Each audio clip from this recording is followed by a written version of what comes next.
गणाधितस्तुते नमः। ॐ गङ्गासुतार्चिताय नमः। ॐ गङ्गासुतार्चिताय नमः। ॐ गङ्गराय नमः। ॐ गण्याय नमः। ॐ गणातीतसद्गुणाय नमः। ॐ गगनाधिकसुजे नमः। ॐ गङ्गासुतार्चिताय नमः। ॐ गङ्गासुतार्चिताय नमः। ॐ गङ्गाधरप्रीतिकराय नमः। ॐ गवगीशेयाय नमः। ॐ गदापहाय नमः। ॐ गदाधरसुताय नमः। ॐ गङ्गासुताय नमः। ॐ गद्यपद्यात्मककविपदाय नमः। ॐ गजास्याय नमः।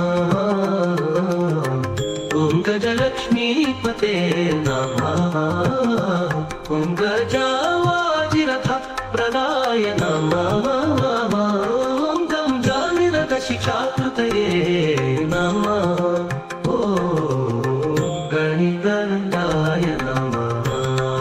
ॐ गन्धदानाञ्चिताय नमः। ॐ गन्त्रे नमः। ॐ परसमाकृतये नमः। ॐ गन्धर्वव्यापकाय नमः। ॐ गङ्गाय नमः। ॐ गमनादिविवर्जिताय नमः। ॐ गन्धदोषहराय नमः। ॐ गन्धभ्रमरकुण्डलाय नमः। ॐ गतागतज्ञाय नमः। ॐ गतिदाय नमः। ॐ गतमत्यये नमः। ॐ गतोद्भवाय नमः। ॐ गन्धप्रियाय नमः। ॐ गन्धवाहाय नमः। ॐ गन्धसिन्धुरवृन्दगाय नमः। गन्धादिपूजिताय नमः। ॐ गव्यभूते नमः। ॐ गर्गाभिसन्मुताय नमः। ॐ गरिष्ठाय नमः। ॐ गरभिदे नमः। ॐ गर्वहराय नमः। ॐ गरलिभूषणाय नमः। ॐ गविष्ठाय नमवाय नमः। ॐ गभीरहृदयाय नमः। ॐ गदिने नमः। ॐ गलपुष्पहराय नमः। ॐ गर्भप्रदाय नमः। ॐ गर्भार्परक्षकाय नमः। ॐ गर्भाधाराय नमः। ॐ गर्भाधाराय नमः।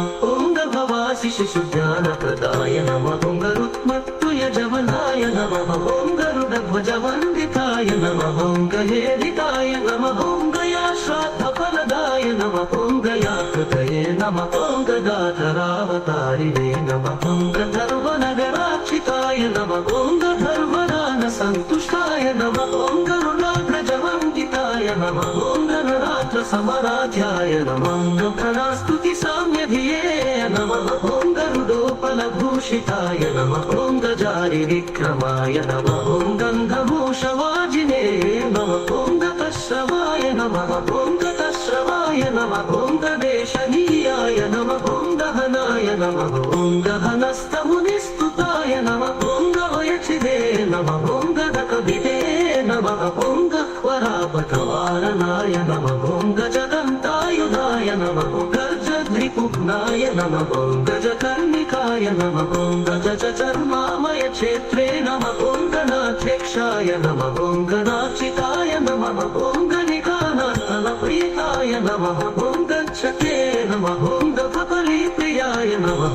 ॐ गन्धकातिरसाधीशाय नमः। ॐ गणकानन्ददायकाय नमः। ॐ सौखवासिने नमः ॐ गवाकाराय नमः ॐ गवासि शिशुज्ञानप्रदाय नमः ॐ गरुत्मतये नमः ॐ गदाधरावतारिणे नमः ॐ गन्धर्वनगरार्चिताय नमः ॐ गजावाजिनप्रदाय नमः ॐ गरुडागजशिक्षाकृतये नमः ॐ गणिकज्ञाय नमः ॐ गन्धदालाञ्चिताय नमः ॐ गत्ताभदाभये नमः ॐ गव्यूतिदीर्घतुण्डाय नमः ॐ गभस्तिमते नमः ॐ गहिताचारदूराय नमः ॐ गरुडोपलभूषिताय नमः ॐ गजालिविक्रमाय नमः ॐ गन्धमूषवाजिने नमः ॐ गतश्रमाय नमः ॐ गवेषणीयाय नमः ॐ गवेषणीयाय नमः ॐ गहनाय नमः ॐ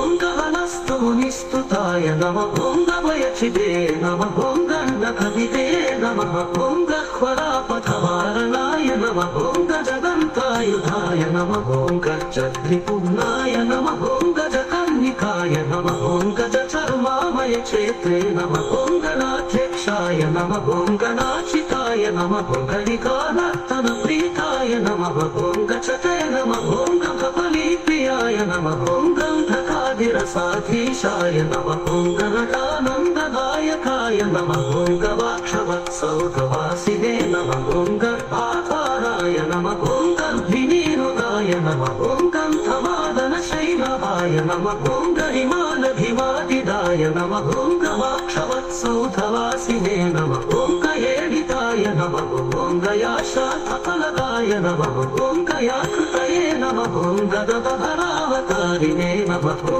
गजावापतिगताङ्कुशाय नमः ॐ गजावातिरथतुण्डाय नमः ॐ गहस्तिमते नमः भात्याय नमः ॐ गच्छोदवासिने नमः ॐ गर्भिताय नमः ॐ गर्भिणीनुतय नमः ॐ गरुत्वकुलाकृतयारणे नमः ॐ गधर्वनगरार्चिताय नमः ॐ गन्धर्वगानसन्तुष्टाय नमः ॐ गरुडाग्रजमङ्किताय नमः ॐ गणरात्रसमराध्याय नमः ॐ गर्भरास्तुतिसाम्यधिये नमः ॐ गत्ताभराभये नमः ॐ गौर्योतिदीर्घतुण्डाय नमः ॐ गभस्तिमते नमः ॐ गहिताचारदूराय नमः ॐ गरुडोपलभूषिताय नमः ॐ गजारिविक्रमाय नमः ॐ गन्धमूषवाजिने नमः ॐ गतश्रमाय नमः ॐ गवेषणीयाय नमः ॐ गहनाय नमः ॐ गहनस्तमुनिस्तुताय नमः ॐ गवयचिदे नमः ॐ गण्डकविदे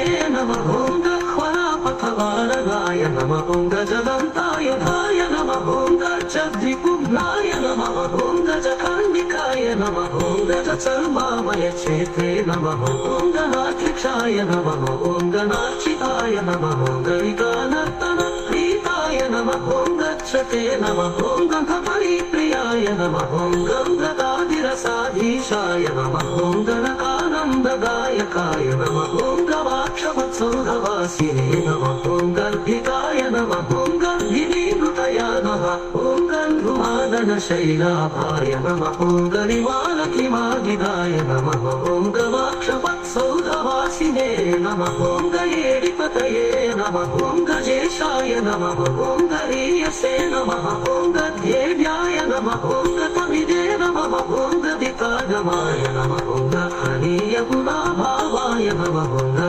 गङ्गादिकशुचिप्रदाय नमः ॐ गणनातीतविद्याश्रीबलायुषादिदायकाय नमः।